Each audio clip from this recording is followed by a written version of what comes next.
질문을 먼저 하나 하고 시작할까요? 세상에서 인생이란 무엇이라고 생각할까요? 인생이란 무엇을 의미할까요? 우리가 산을 오를 때 산봉우리를 하나 힘겹게 넘고 나면 또 다른 산봉우리가 우리의 눈앞에 나타나듯이 우리의 삶이란, 우리의 인생은 부단한 시작의 연속이라고 말할 수 있습니다. 사실 인생의 길은 끝이 없습니다. 그런데도 어리석은 사람들은 일의 분기점마다 일이 끝난 것처럼 즐거워합니다. 예를 들어 볼까요?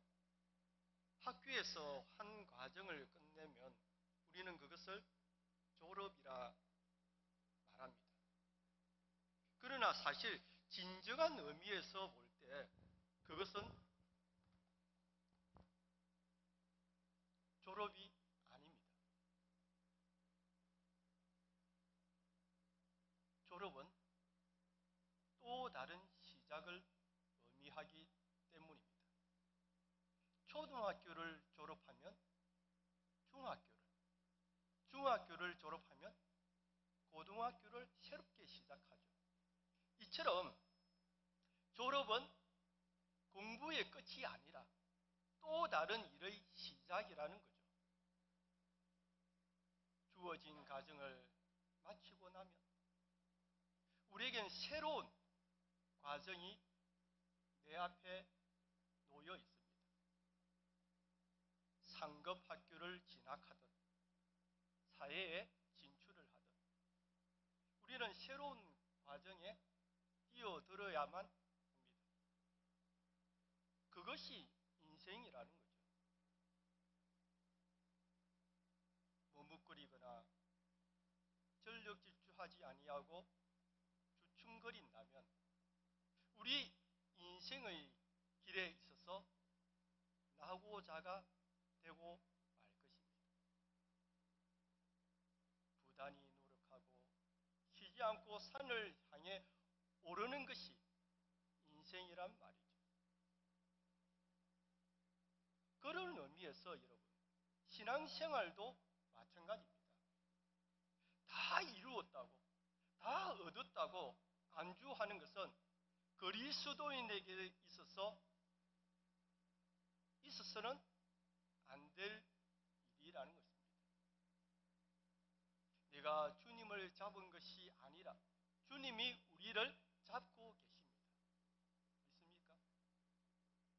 잡힌 바 된 손을 놓지 않으려고 끝없이 노력하는 것, 이것이 구원을 이루는 것입니다. 잡힌 손을 뿌리친다거나 놓지 않으려고 해야 하는데 도리어 저항하고 몸부림친다거나 발로 버티고 뒷걸음질 친다거나 이렇게 하는 것은 잡힌 바 된 그것을 잡으려고 쫓아가는 사람들의 바른 자세가 아니라는 말이죠. 왜 그럴까요? 구원에 있어서 그리스도인은 이미와 아직 사이를 달려가고 있는 사람들이기 때문에 그렇다는 것입니다. 생각해 보십시오.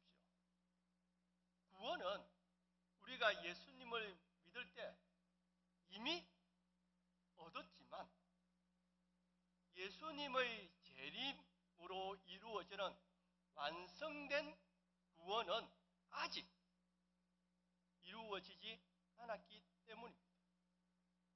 그리고 우리가 주님께 잡힌 바 된 그 목표를 인생을 살아가는 데 있어서 우리에게 주어진 그 목표는 아직 내 앞에 놓여 있기 때문이라는 거죠.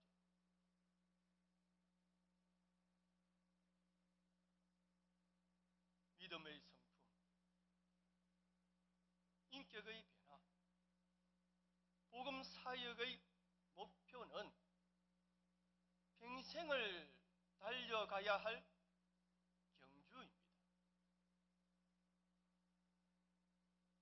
그리스도 안에 들어온 것은 구원을 이미 얻은 것이지만 그리스도의 목표에 나아가는 성화의 길에 있어서 출발점에 불과하다는 것입니다. 내가 믿었다는 것은 끝이 아니라 새로운 시작이라는 거죠. 그러기에 출발점이 전부일 수는 없습니다. 복음 사역과 이웃 사랑의 실천이라는 제자의 길은 좁고 먼 길입니다. 부단히 가야 할 길입니다. 주님이 부르신 부름의 길이 우리 앞에 한없이 펼쳐져 있다는 말이죠. 우리는 이 길을 자기 십자가를 지고 앞으로 나아가는 것입니다. 여러분, 오늘 본문을 보면 사도 바울의 삶이 그러했습니다. 그렇게 살았다는 거죠. 하나님께서 부르신 그 부름의 상을 위하여 달려가는, 그래서 오늘 우리에게 우리의 삶에 있어서 주는 교훈이 어떠한지 사도 바울의 그 발자취를 되새겨보며 함께 교훈을 받고자 합니다. 그 첫 번째로 목표를 세우고 도전하는 삶이어야 합니다. 우리 인간은 누구나 나름대로 자신이 추구하는 최고의 목표라 할 수 있는 표대, 꿈을 가지고 살아갑니다. 다르게 말하면 나름대로의 소망, 희망을 품고 그것을 이루기 위해서 살아간다는 거죠. 만약 표대가 없는 사람이라면 그 사람은 무슨 일을 하든지 정함이 없는 사람일 것입니다. 반대로 세상에서 가장 의미 있는, 가치 있는 삶은 표대를 향하여 달려가는 사람일 것입니다. 그러하기에 아무런 목적 없이 살아가는 사람은 이 세상에서 가장 비참한, 불행한 사람 중에 한 사람일 것입니다. 왜 그렇죠? 표대가 없는 사람은 어려움이 다가올 때, 실패의 순간일 때 너무나 쉽게 좌절하고 절망하며 넘어지기 때문에 그러합니다. 그리고 넘어지면 다시 일어날 힘이 없기 때문에, 그래서 표대가 없는, 목표가 없는 사람은, 소망이 없는 사람은 이 세상에서 가장 불쌍하고 비참한 인생일 수밖에 없다는 거죠. 반대로 분명한 삶의 목표, 표대를 가진 사람은 실패를 당하여도 오뚜기처럼 다시 일어서서 그 표대를 향하여 달려갑니다. 우리 신앙의 성숙하다, 믿음이 크다, 이것도 마찬가지입니다. 우리가 시험과 환난을 통해서 넘어질 수는 있지만 넘어졌을 때 얼마나 빨리 일어나느냐, 일어나는 시간이 짧으면 짧을수록 성숙한, 온전한 믿음을 가지고 있다라고 말할 수 있다는 겁니다.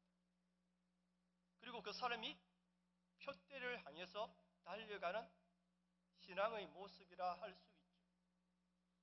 영국의 수상이었던 벤자민 이스라엘은 이런 말을 했습니다. 성공의 비결은 항구적인 목표에 있고 확고부동한 목표를 세운 사람은 기필코 성공하고야 만다라고 말입니다. 그러므로 우리에게 있어서 당면한 과제는 확고부동한 표대를 가지고 살아가느냐, 아니면 어떠한 표대 없이 바람에 밀려 요동치는 물결처럼 이리 갔다 저리 갔다 하는 삶을 살아가느냐, 바로 이것입니다. 표대를 가지고 있다면 그 표대가 과연 무엇이냐가 매우 중요하다는 말이죠. 우리 인생길에서 표대를 확고히 정한 것처럼 중요한 것은 없다는 것입니다. 가장 중요한 것이 내가 표대를 정하는 거죠. 사도 바울은 그 표대가 무엇이었죠? 예수 그리스도였습니다.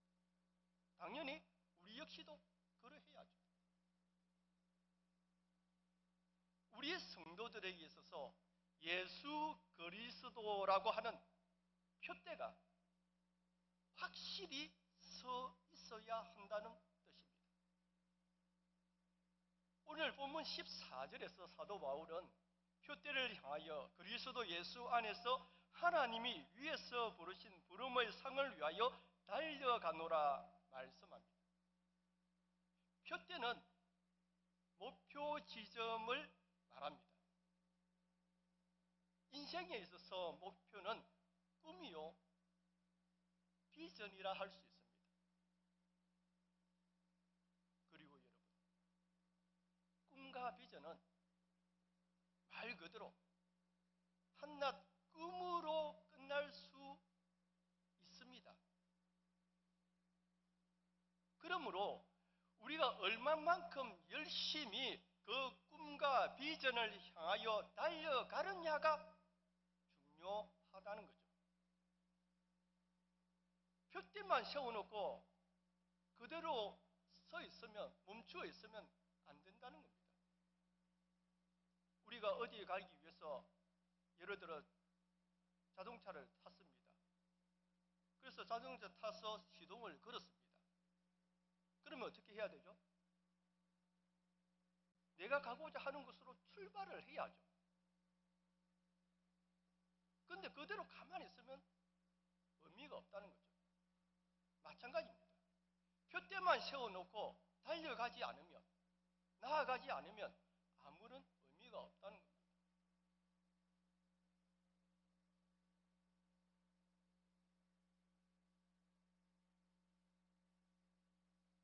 여러분, 뜻이 없고 비전이 없는 인생은 정말 삭막하고 힘들 수밖에 없습니다. 그래서 목표 없이 사는 사람은 무기력하고 때로는 짜증스럽고 생각하는 것, 삶 그 자체가 부정적입니다. 뭘 하든 안 돼, 못해 그런 식이라는 거죠. 그래서 삶의 결과도 그렇게 끝나는 겁니다. 안 되는 것으로. 사도 바울은 예수 그리스도라 하는 분명한 목표를 향해 일평생 동안 달려갔던 분입니다. 그의 삶의 표대는 예수 그리스도밖에 없었습니다. 그 외에 아무것도 없었습니다.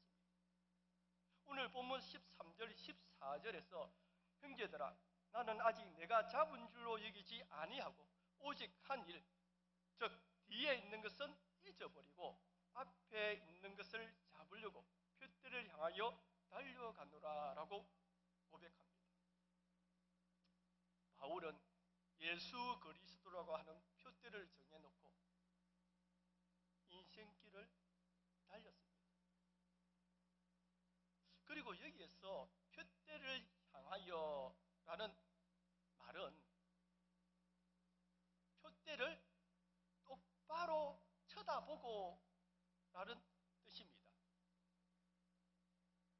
무슨 말인가 하면 신앙생활이 힘들 때, 그럴 때가 종종 있잖아요. 또 우리가 거룩한 영적인 투쟁, 전쟁을 치룰 때 힘겨워할 때가 있잖아요.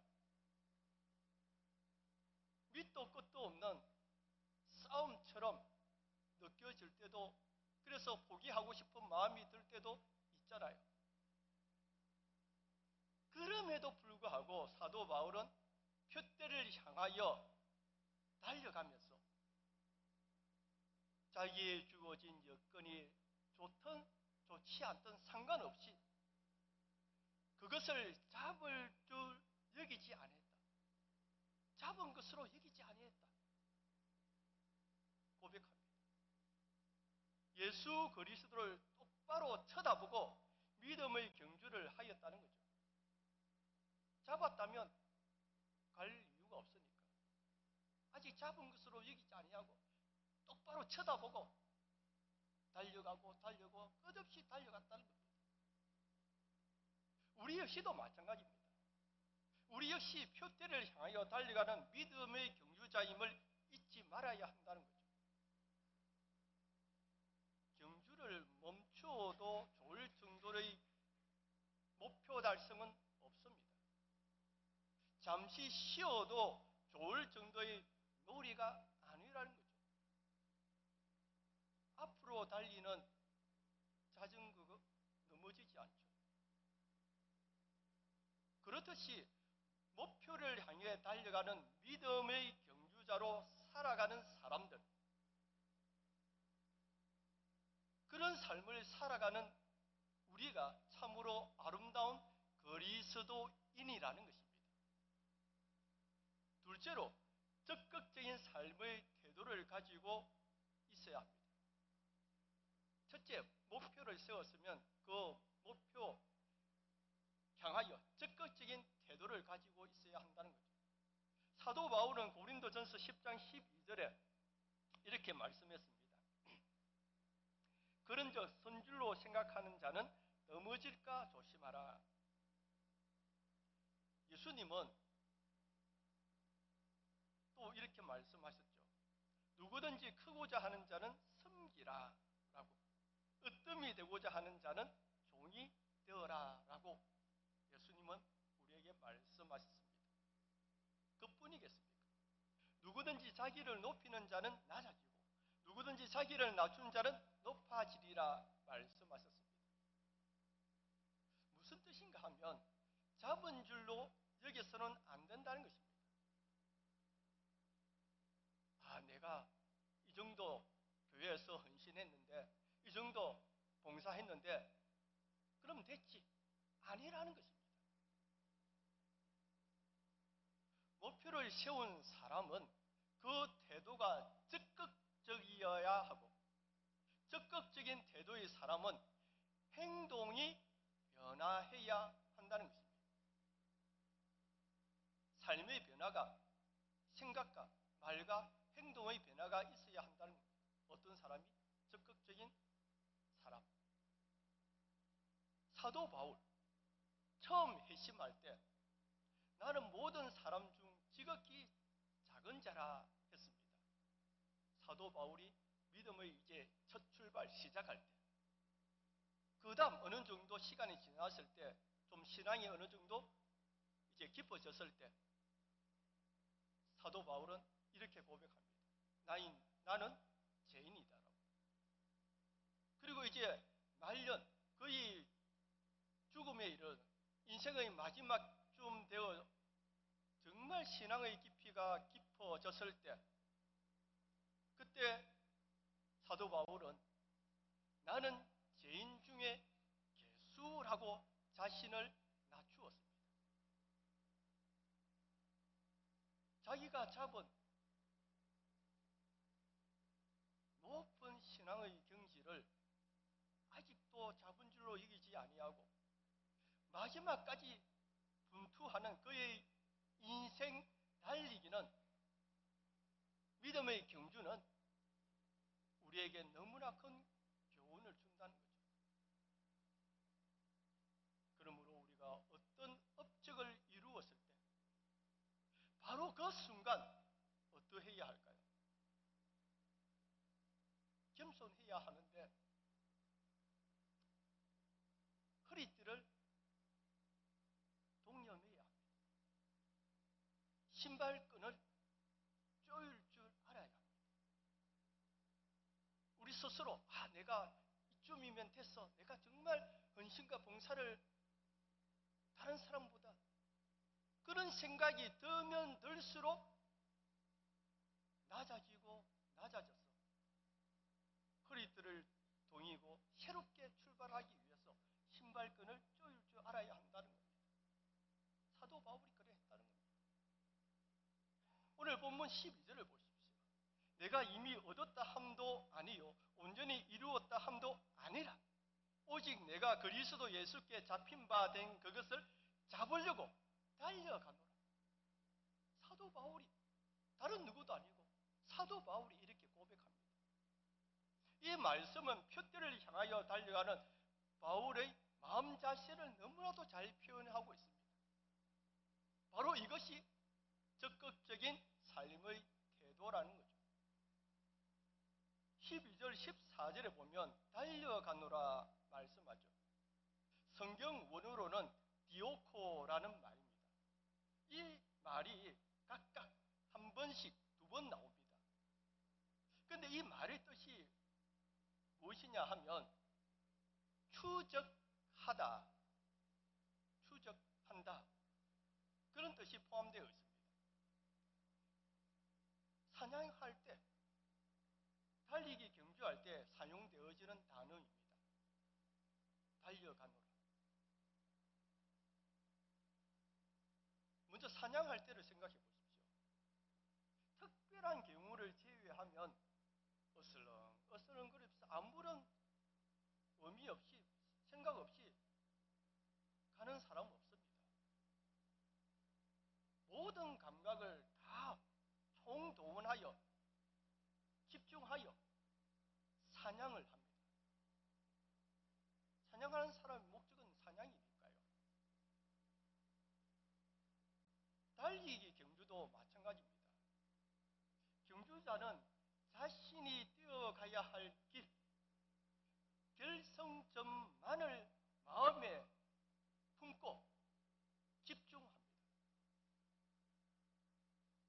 이미 지나온 곳은 잊어버려야 합니다. 만약 경주자가 뒤를 자주 돌아본다거나 지나가는 곳 여기저기 둘러본다거나 그렇게 한다면 어떻게 될까요?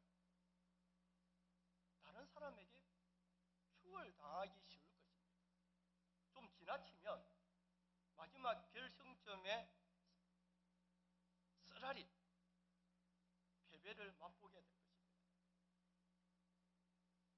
표대를 향하여 달름질하는 영적인 경주 마찬가지입니다. 사도 바울이 우리를 비유하기에 경주자라 했잖아요. 영적인 경주자, 우리도 마찬가지입니다.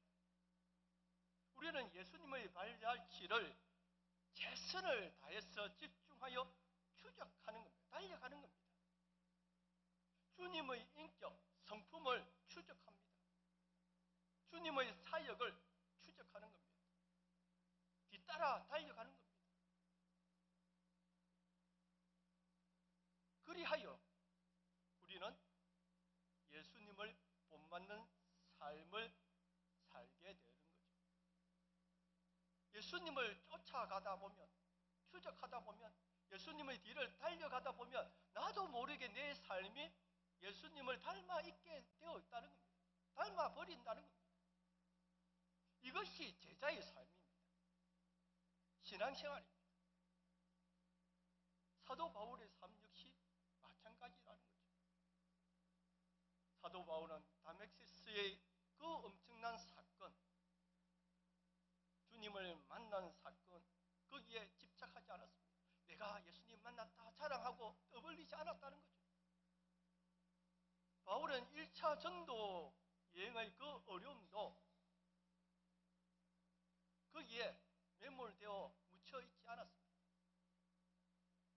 2차, 3차 전도 여행의 업적도 거기에 머물러 있지 않았습니다. 마치 자기가 훈장을 단 것처럼. 가끔 텔레비에 보면 군인들 이 왼쪽 가슴에 뭐 주렁주렁 달았잖아요. 그 군인들의 한마디로 말하면 훈장과 같은 겁니다. 내가 이런 거 했다 해서 다른 겁니다. 사도 바울은 그렇지 않았다는 겁니다. 지금 빌립보스를 쓰는 감옥 생활에서도 결코 매여 있지 않았습니다. 오직 앞에 있는 표대를 향해 앞으로 달려갈 뿐이었습니다. 어제와 과거는 잘한 것이든 잘못한 것이든 잊어버려야 합니다. 그것을 되새겨서 내 신앙의 성숙을 돕는 디딤돌 역할을 할 뿐이라는 거죠. 왜 그럴까요? 오늘이 있고 내일이 있기 때문입니다.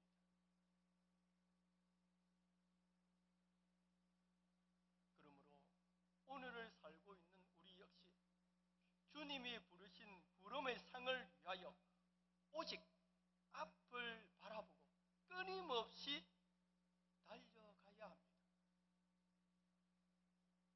자, 그러면 우리의 삶의 돛은 과연 어떤 방향을 향하여 있어야 할까요? 칼 메닝거라는 아주 유명한 심리학자가 이런 말을 했습니다. 태도가 사실보다 중요하다. 태도가 사실보다 중요하다. 내가 무엇을 가지고 있느냐, 현재 무엇이 있느냐 하는 것보다 삶의 자세가 어떠하냐에 따라 그의 인생, 목표를 이룰 수도 있고 이루지 못할 수도 있다는 겁니다. 삶의 태도가 어떤 목표를 세우고 어떤 자세를 가지고 있느냐에 따라 자신뿐만 아니라 주변을 변화시킨다는 말입니다. 그러하기에 빌립보서 4장 13절에 내게 능력 주신 자 안에서 내가 모든 것을 할 수 있느니라 라는 이 말씀에 의지하여 우리가 믿음의 확신 안에서 살 때 우리는 반드시 승리하게 될 것입니다. 마지막 셋째로 신앙의 동기를 가지라는 것입니다. 오늘 본문 14절에 보면 표대를 향하여 그리스도 예수 안에서 하나님이 위에서 부르신 부름의 상을 위하여 달려가노라 말씀하고 있습니다. 바울이 그의 전 인생 동안 좌로나 우로나 치우치지 아니하고 달려간 표대는 과연 무엇이죠? 그리고 우리에게 있어서 그 표대는 무엇이어야 할까요? 바울에게 있어서 표대란 그리스도의 장성한 분량이 충만한 데까지 이르는 영적인 성숙이었습니다. 그리고 또 그 표대는 우리가 이루어야 할 궁극적인 목표, 하나님의 영광에 이르는 것입니다. 그렇습니다. 오직 하나님께 영광. 이것이야말로 우리 인생의 궁극적인 목적이고 목표요. 우리가 끝까지 붙잡아야 할 인생의 표대입니다. 그러므로 우리 역시 바울과 같은 그런 신앙 동기를 가져야 한다는 거죠. 그렇다면 우리가 일생에 걸쳐서 그 표대를 향하여 달려간다면 우리에게 주어지는 결과, 상급은 무엇일까요? 운동 경주자에게 있어서 최고의 영광은 역시 금메달입니다. 그렇죠? 올림픽 우리가 보면 금메달 따려고 그렇게 노력하고 땀 흘리잖아요. 또 축구나 구기 종목도 1등을 위해서 그렇게 애쓰잖아요. 1등 금메달입니다. 운동선수에게 있어서. 경주를 마친 후에 본부석으로 또 자신의 이름을 호명받아서 상을 받기 위해 시상대 위에 올라갑니다. 얼마나 자랑스럽고 영광스럽겠습니까? 그때 자신의 머리에 승리의 물개관이 씌워지고 메달이 수여될 때 그 경주자에 있어서, 그 인생에 있어서 최대의 영광이고 뿐만 아니라 모든 경주자의 소망일 겁니다. 여러분, 예수 그리스도 안에서 표대를 향하여 달려가는 우리 성도들이 받을 상급, 어찌 이것에 비교할 수 있겠습니까? 지금 이 순간에도 하늘 보좌에 계신 하나님 아버지께서는 표대를 향하여 달려가는 우리를 위하여 말로 형용할 수 없는 영광스러운 의의 면류관을 준비해 놓고 기다리고 계십니다.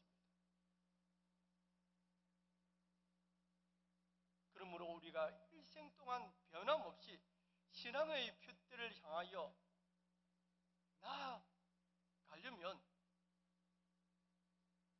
우리가 넘어졌을 때 다시 거적시로 일어날 수 있으려면 이 상급에 대한 욕심이 있어야 합니다. 베드로는 그렇게 말했죠. 하늘을 바라본다.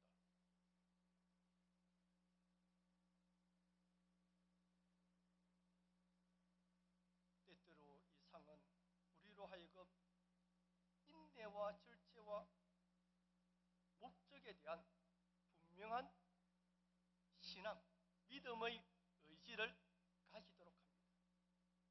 우리로 하여금 모든 일에 절제하게 한다는 거죠. 그리고 함부로 목표를 바꾸거나 잃지 않게 합니다. 무엇이요? 상급에 대한, 산소망에 대한, 장차 우리가 받게 될 의의 면류관을 생각할 때, 골로새서 3장 1절 2절에 그러므로 너희가 그리스도와 함께 다시 살리심을 받았으면 위의 것을 찾으라. 거기는 그리스도께서 하나님 우편에 앉아 계시느니라. 위의 것을 생각하고 땅의 것을 생각하지 말라 말씀합니다. 물론 우리가 이 세상을 살아가는 동안 때론 어렵고 낙심되고 괴로울 때도 있을 것입니다. 왜 없겠습니까? 그럼에도 불구하고 우리는 위의 것을 찾는 삶을 살아야 한다는 거죠. 우리 주님을 바라보는 삶을 살아야 한다는 거죠. 왜 그렇다고요? 마태복음 6장 33절 34절에 너희는 먼저 그의 나라와 그의 의를 구하라. 그리하면 이 모든 것을 너에게 더하시리라. 이 모든 것을 우리의 필요를 하나님이 채워주시되 넘치도록 채워주신다 말씀하십니다. 그러면서 계속해서 이렇게 말씀하죠. 그러므로 내일 일을 위하여 염려하지 말라. 내일 일은 내일 염려할 것이요 한날의 괴로움은 그날로 족하니라. 이사야 40장 31절에서도 오직 여호와를 앙망하는 자는 새 힘을 얻으리니 새 힘을 얻으리니, 다르게 말하면 능력을 우리가 받게 된다. 하나님이 기적을 내가 체험하게 된다. 그렇게 우리가 또 약간 넓게 해석할 수 있습니다. 새 힘을 얻으리니 독수리가 날개치며 올라감 같을 것이요 다른 박질하여도 곤비하지 아니하겠고 걸어가도 피곤하지 아니하리로다. 사도 바울은 이미 우리가 알고 있듯이 그리스도인의 삶을 경주자로 비유하셨습니다. 경주자는 자신이 목표로 하고 있는 그 표대를 향하여 방향을 잡고 이제 그 방향을 잡았으면 쉬지 않고 그 표대를 향하여 뛰어가야 합니다. 그래야 우승할 수 있습니다.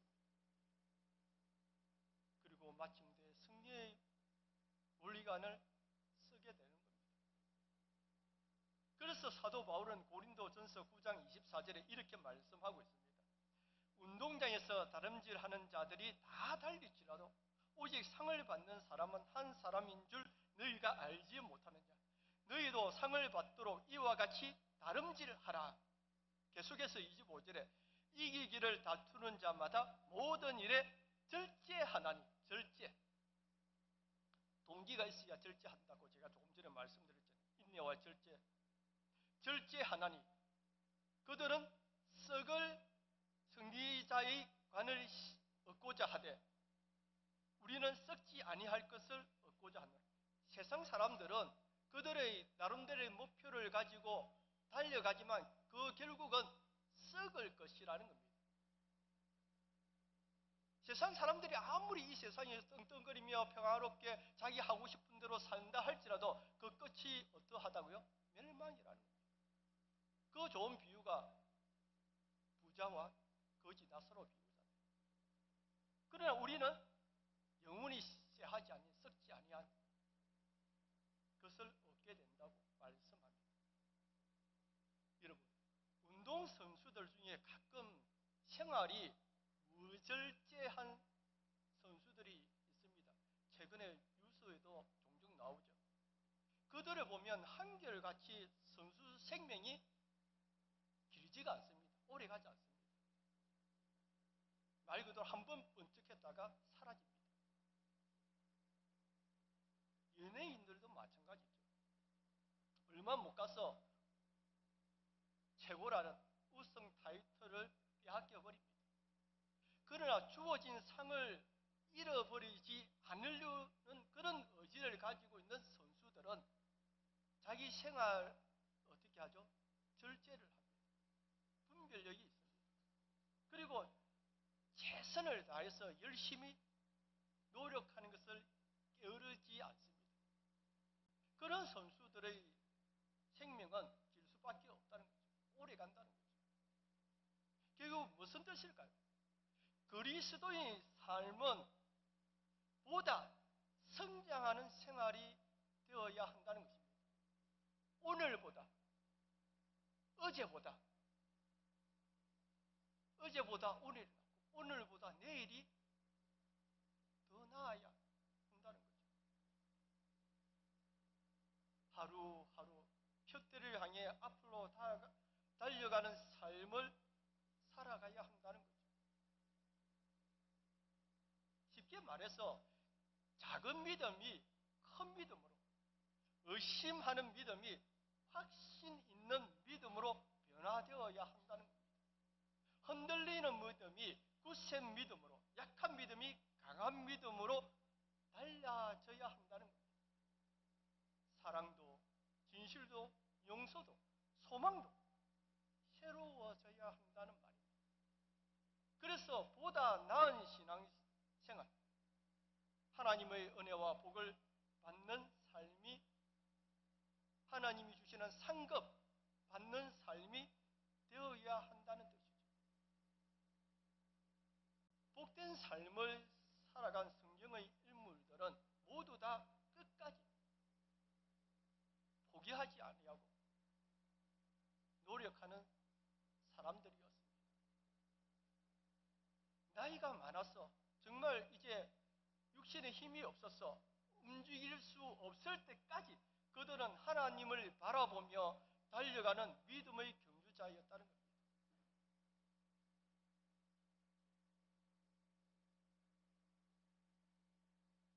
마지막으로 오늘 찬양대 헌신 예배죠.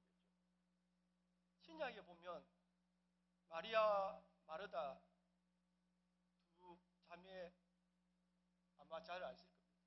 어느 날 예수님이 오시니 마르다가 예수님 집 밖으로 가서 열심히 예수님을 기쁘게 하기 위해서 음식을 장만하죠.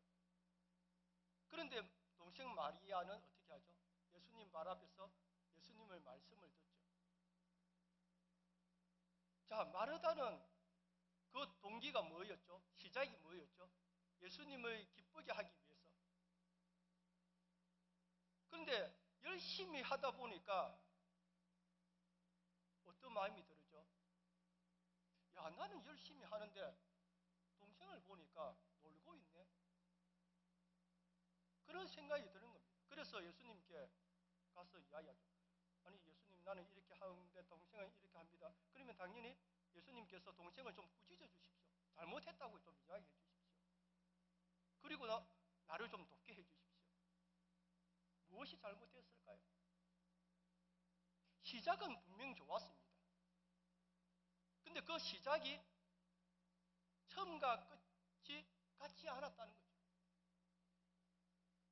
내 생각에는 이라는, 아까 제가 말씀드렸죠.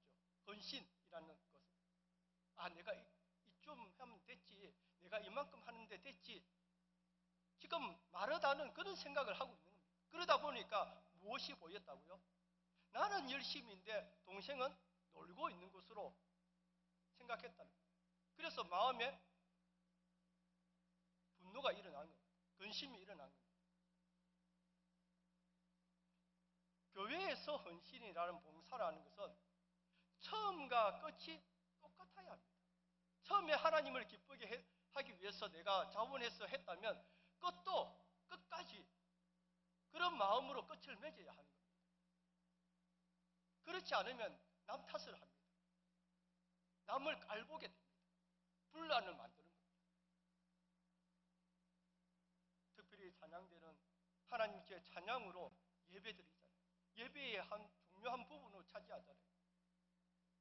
그 마음이 내가 찬양대로서 하나님께 찬양드리는 내 목소리를 통해서 하나님께 영광 돌리겠다는 그 마음이 변하지 말아야 한다는 거죠.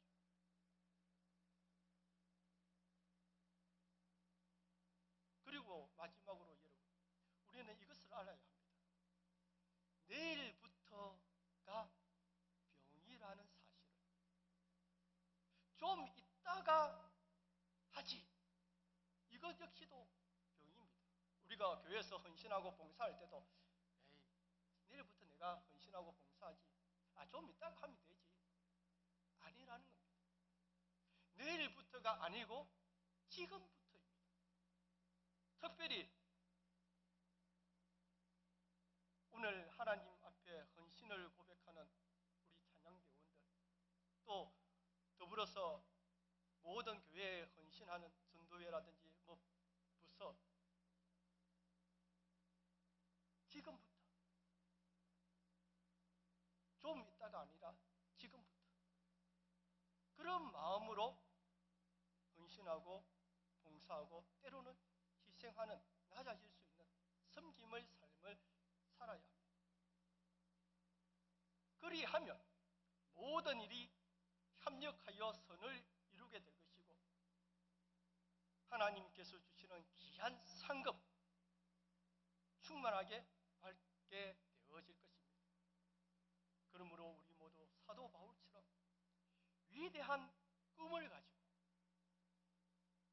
표대를 향하여 적극적인 신앙의 자세와 바른 신앙 동기로 승리하는 저와 여러분, 우리 모두가 되어지기를 주의 이름으로 축원합니다.